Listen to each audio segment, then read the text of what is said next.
Hi, welcome back to the Reload Bench. So recently I got a comment on a video that I published back in January of 2019 from a Colin Vic Goss. Forgive me if I'm mispronouncing. And he stated that this snail capper probably wouldn't work well with this reproduction of the new model Navy. And he's right. You've got a certain amount of area right in here to try to put the cap on, and that snail capper just does not get in there. Now my hand's really blocking the shot here, but the lighting's not exactly the best, but let me see if I can zoom in.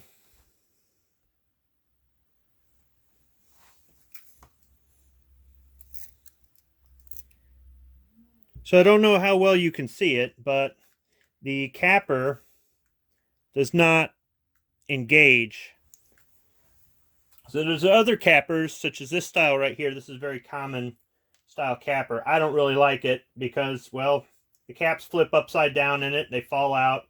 But once again, probably can't see it, but it really doesn't engage the nipple on the revolver.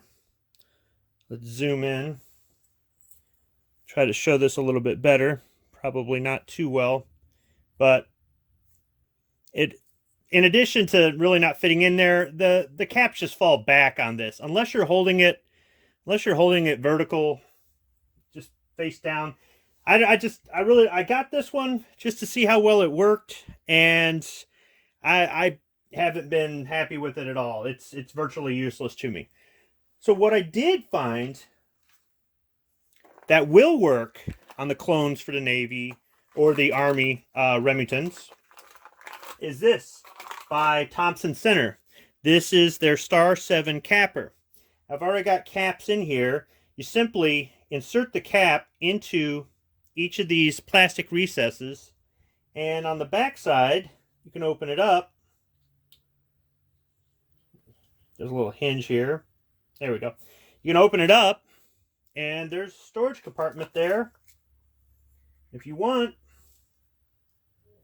you can store caps inside of there. Not very many, but it does give you the option to store caps inside the back of this.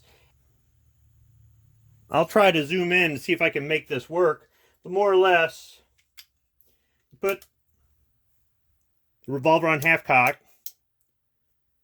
spin the chamber around, use this recess right here. You can see it just fits right in there.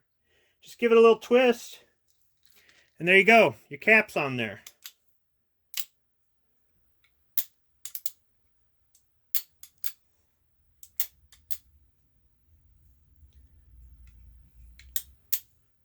And it's in firing position now. So it stayed on there pretty good. Sometimes, no matter how hard you press them on there, or if you crimp them in advance or anything else like that, you will have a situation where they will fall off.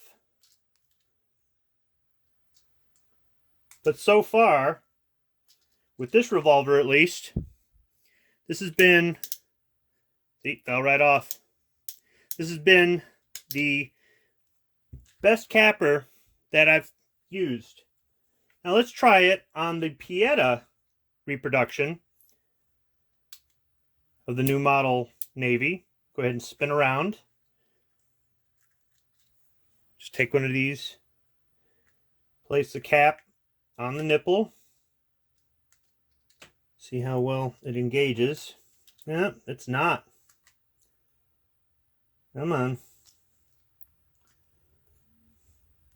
Give a little twist there. Nope.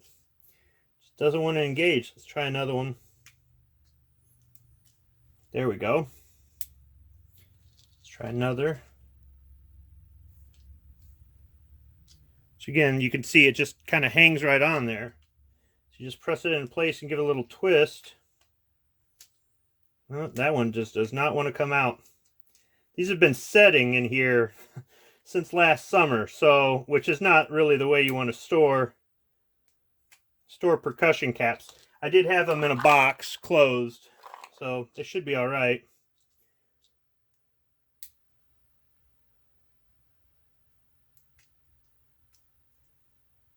That one there just doesn't want to come out. That one's going to be difficult. And that one too. So there we go.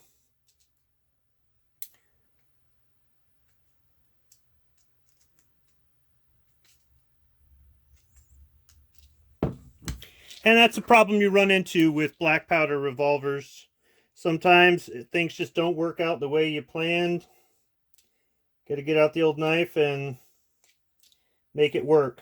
Now, I don't know how durable this thing is from the standpoint of it's just made out of sort of plastic kind of material here.